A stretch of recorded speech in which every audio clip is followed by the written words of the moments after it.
And welcome back to Watch Us Tonight. Thank you for joining me far and wide. Hi everyone, welcome back to the Watch Insider. My name is Brian, and thank you for logging on. Oh, hello again. How are ya? Welcome. Hey.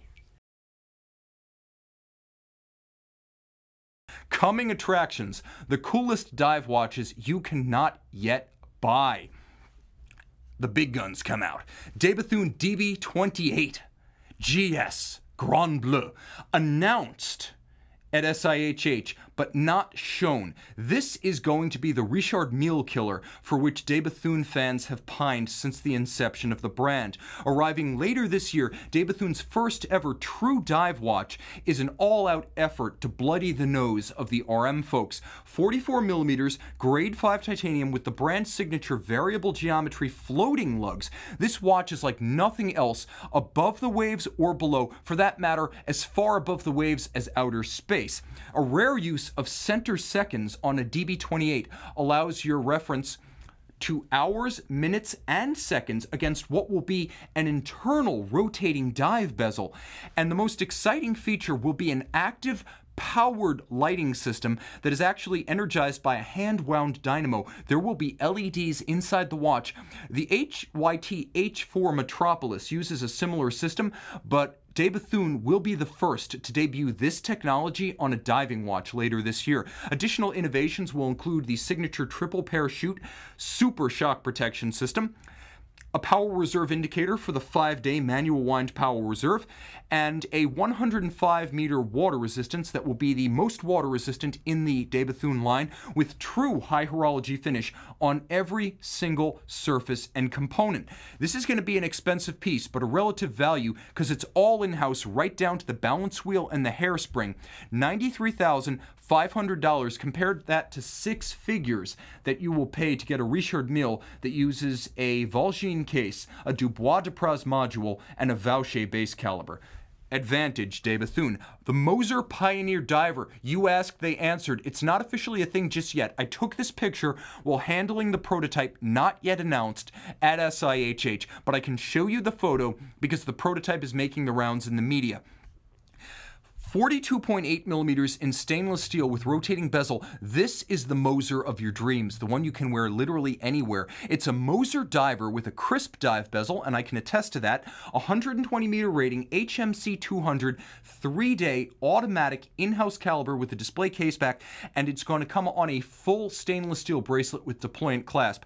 That photo, by the way, is Jan de Grief. Visit him on Atelier de Grief, credit where credit is due. For a handmade watch from a brand that makes 1,200 pieces a year, the roughly $15,000 US price seems eminently reasonable, and the rumor is for the first year of this watch, at most, they're doing 50 to 60 pieces, and they will all be sold out when it finally hits retailers. Our good friend Roger Ruger took this handsome photo spread for his Dive Into Watches blog that he runs alongside his duties as the editor-in-chief of Watch Time magazine. We're going to go from Patek Philippe to what is probably the second strongest brand in watches right now.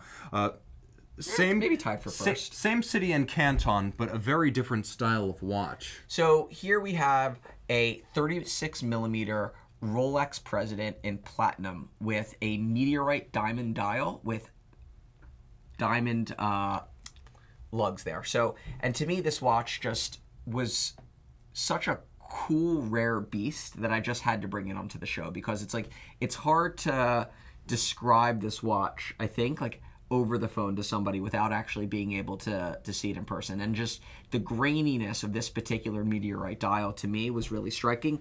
All Meteorite dials are obviously different because they're organic. So you can get really good Meteorite dials, you can get some that are average and some that are, you know, that are not as nice, but you see these really big streaks going across, and that's really what you're looking for on a Meteorite dial. And I just think that this was obviously a watch that, when produced at the time, I'm sure it was made in incredibly small quantities. And this is a fascinating watch because it has a lot of unconventional spec. Now, this is a 118339 in white gold. It's your basic 36mm white gold double quick set from the 2000 generation of the timepiece, the year 2000 forward generation. But if you get real close to the dial, guys, let's focus on a few extra features that really set this one apart. First, the Meteorite base. Now, the iron of the Meteorite is treated, oxidized, and then stabilized to create what's called a Widmanstätten pattern. This is not normally what iron looks like. You have to do things to it to bring out those patterns, and the crystalline structure is well highlighted by the stabilized oxidation. Now, second, you have these unconventional cuts of the index gems, which are seated in white gold at 9 o'clock and 6 o'clock, and then you have full white gold Arabic numerals all the way around with a white gold frame for both day and date, and I adore that. This is a wonderfully subtle way to wear gems on a guy's watch. Now, given the size is unisex at 36 millimeters, it's not automatically a guy's watch, but this is a watch that is so monotone in its white metal, white crystal aesthetic that you could easily miss the gems. They add richness, but not quite as much ostentation as I expected. I'm going to throw this one on the wrist. We're going to do some wrist shots with these watches. So, interesting comment from Lead Campbell Roberts. I'm a bit annoyed that they still sell platinum as more expensive than gold. I asked in Omega, and they said it's because platinum is harder to work with. Yeah. So, but not only that, I think that a lot of consumers, when they look and they see the prices of gold versus platinum, they're wondering why a platinum watch is more expensive. Also, keep in mind that platinum watches are 950 parts platinum versus watches that are produced in gold are 750 parts gold. So there's actually more platinum in a platinum watch than there is gold in a gold watch, and that's part of the reason too why platinum watches are more expensive. The other thing is it's an absolute bear to work with. It often needs to be refinished. Second passes are common. It's a very soft material, and the way it wrought with tools, because it is so much closer to a pure metal than gold. 18 karat gold is much harder than platinum, although in their natural state, gold is softer than platinum. The 950 platinum compared to 18 karat, or God forbid, 14 karat gold is so much softer that for artisans who work with metal, it's almost like working with Play-Doh. It can be very difficult to execute a clean finish of satin or polish on platinum. And a lot of times watch refinishers will wear out their tools trying to work on this metal because it is so soft and doughy. Richard Mille was a brand started by a gentleman named Richard Mille, who was a watch industry executive since I believe the 70s. He worked with fashion jewelry, watch brands, and mostly on the marketing side, right? And when he turned 50, he decided he wanted to have his own watch brand. He wanted to be in full control. He had some ideas, right? He wanted to make something that nobody else has made before. So what did he do? He made a watch that looked just like a Frank Mille, right? So he decided to make his brand. He launched it in 1999, and the first watch that they released was called the RM01, which was a tonneau-shaped watch, similar to what you see here on the table as these RM11s. It was a tourbillon.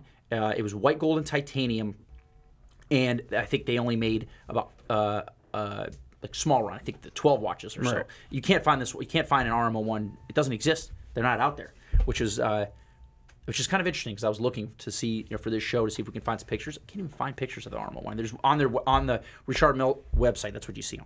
So he decided what he was going to do is he was going to carry on in the tradition of some of these smaller boutique watch brands and watch brands similar to Hublot as well, which is not a smaller. I mean, that's a brand that makes 40,000 watches, and we can talk about that real quick. So in the beginning, Frank Mille was a watch brand that made between 1,000 and 4,000 watches a year. They got up to making between 20,000 to 40,000, which, if you want to compare it, it's like a brand like Audemars Piguet makes about 40,000 watches. Roger Dubuis is a brand that started off making 1,000 to 4,000 pieces per year, still stays about under 5,000 pieces. You have Hublot, 40,000 pieces a year, maybe more. Now you have Richard Mille, which started off making small runs, probably less than 1,000 watches in the beginning of their history. Now is making under 5,000 watches a year. So you can kind of get the idea of scale, and you compare that to a brand like Rolex that makes a million watches a year. So what Richard Mille wanted to do was make a watch that was purely his idea. And one thing that was interesting about his brand is all these brands, when they make new watches, when they launch new brands, it's all about marketing data. What do people want to buy? That was the main thing that these brands would do before starting their company. He didn't do that.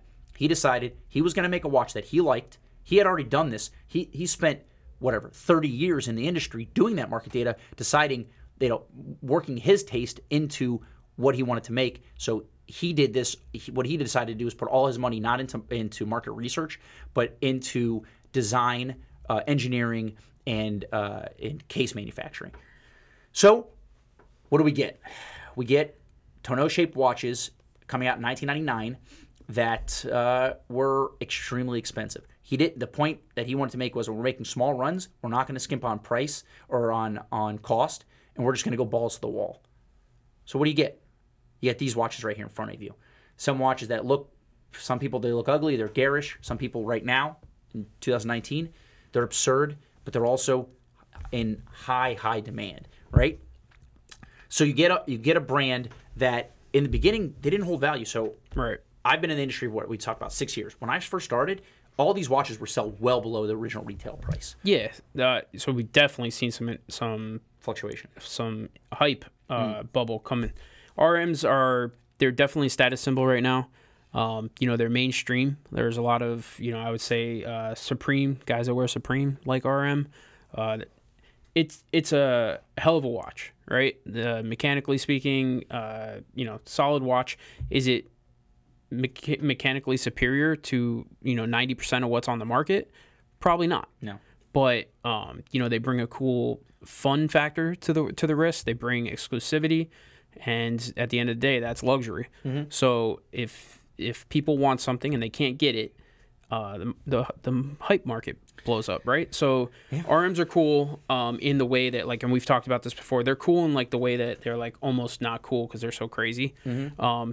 They're cool in the worst way possible. You know? Yes. So while I respect the brand for what they've done and what they are now, I can't help but think that bubble's gonna pop.